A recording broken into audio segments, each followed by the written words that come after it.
Hello everyone, how are you? I hope everyone is doing fine in this COVID-19 pandemic situation, and for those who are not fine, I hope they will get well soon. Before starting the video, I want to introduce myself. My name is Gurshalina and I am a student in London School of Public Relations and Business Institute batch 22 from class IR22-1SP, and my major is International Relations.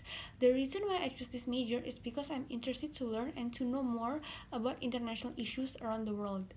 I am making this video is for my public speaking coursework 3 under the supervision of lecturer Sir Charles Bonar Sirait. Without further ado, let's just start the video, and today in this video I'll be talking about a simple explanation about climate change. This is a simple explanation of climate change based on the article on New York Times. The average temperature on the surface of the planet has already increased 1.7 degrees Fahrenheit since 1880, which may not seem like much, but think about it this way. The heat for human emission is roughly equal to 400,000 Hiroshima atomic bombs exploding across the planet every single day.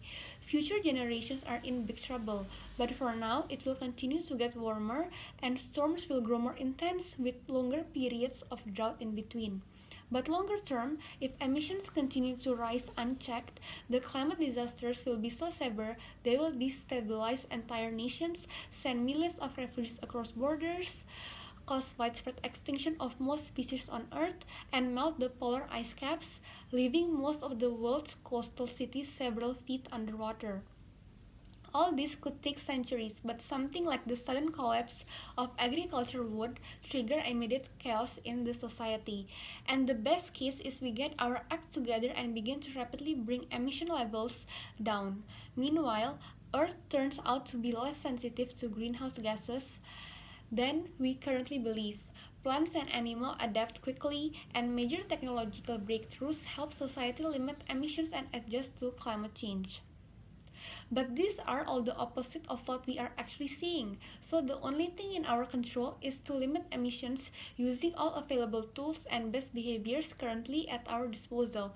And the worst case is the collapse of food production causes spiraling prices, and as our capitalist utopia breaks down, billions of starving people as our world gets violent and messy really quick.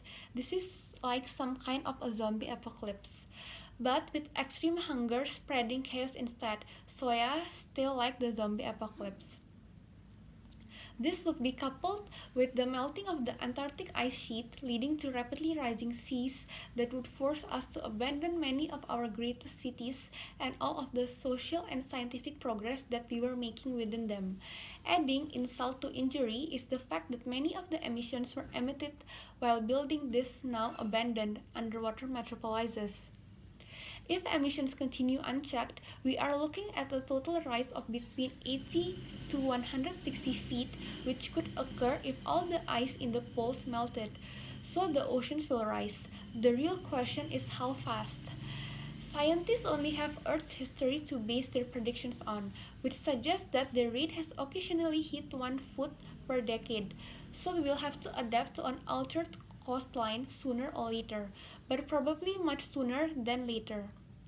Because computer forecasts only give us a range of future possibilities, the most important evidence comes from the study of past climate conditions, which clearly shows that every time the amount of carbon dioxide in the air rises, the earth warms up, ice melts, and the ocean rises. What's important to remember here is what we are in uncharted territory. Humans are pumping carbon dioxide into the air far faster than nature ever has before us.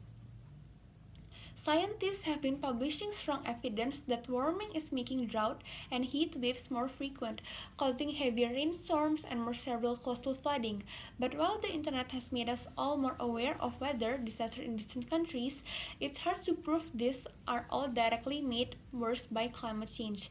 Canada and Russia both have vast frozen lands and could see more economic benefits from a warmer climate. Putin and the Russians therefore have been reluctant to make ambitious climate commitments, but expect that to change as these countries realize they will be swamped by millions of refugees from less fortunate nations. Libertarians and other political conservatives do not like the policies proposed to fight climate change and have chosen to try and block them by actively undermining the science. This effort has been funded by the oil and coal industry, who favor making money above all else. As more resources are devoted to solving the problem, our chances at big technologies breakthroughs are improving, but we still should be spending about 3 times as much money as we currently are on these efforts, according to several in-depth reports. You can reduce your carbon footprint by doing like plugging locks in your home is a solution, installing a smart thermostat, taking public transit, taking less airplane trips, buying an electrical car, and putting solar panels on your roof. A big one is eating less meat. But what's really needed is for you to speak up and exercise your rights as citizens, because strong collective action through state and national policies is how we will make the most impact. Considering that we have been ignoring scientists' warning since the 80s to limit emissions, we are pretty late in this game. But we have finally reached a moment where nearly every country in the world agrees this is a huge problem and seem ready to commit to take at least some kind of action.